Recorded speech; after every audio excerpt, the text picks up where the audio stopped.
Alam niyo ba? 10 minutes lang to. 10 minutes lang yung layo nito sa bahay namin. Hindi ko parang na naganto pala dito. Oh, di ba? Tangin na panis. Hindi ko lang makakita niyan. Oh, shit. Ready na po mag-swimming.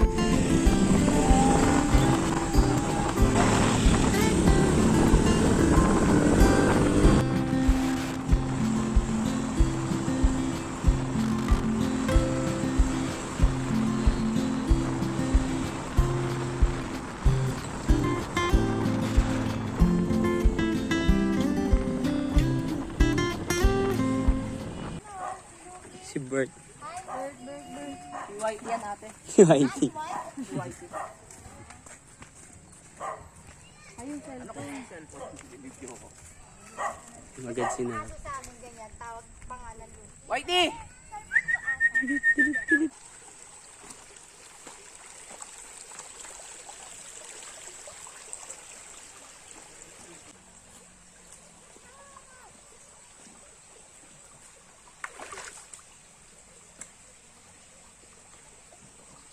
Alam niyo ba kung gaano lang to kalapit sa bahay namin? 10 minutes, wala pa. Wala pang 10 minuto, tapos hindi ko alam na meron palang ganito dito. Alright. Woohoo. Woohoo, lolo mo, soldier boy. Maganda. Wasted money yan, sabi niya. Waste of money pala. Waste of money ba yun, soldier boy? Sabi mo?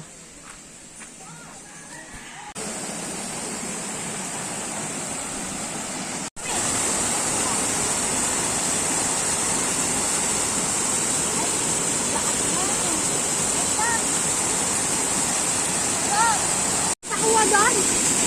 Halika dali! Nakuha ka kayo ng ginagilo. May bato na tutuntungan. Iya. Alright. Dito ka, dito ka. Ang laki ng unggoy oh. Laki ng unggoy oh. Monkey, monkey. Dive, dive, monkey.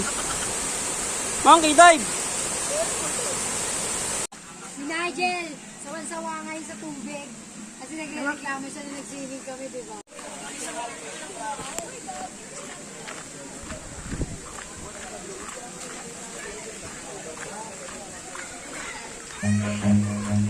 Run.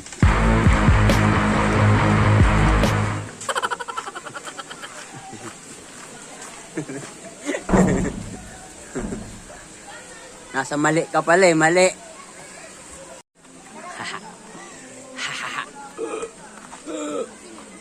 Uwian mode na. Uwian mode na kami oh.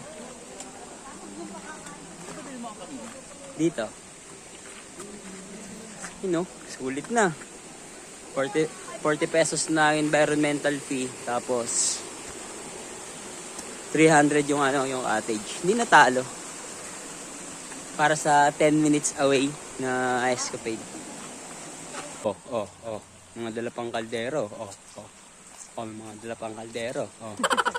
Si Soldier Boy pang dumaan, oh.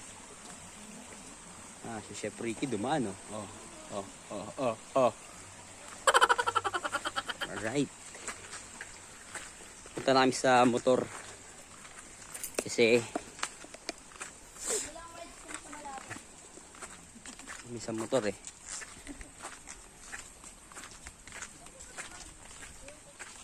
Diba? Ganda ng ano.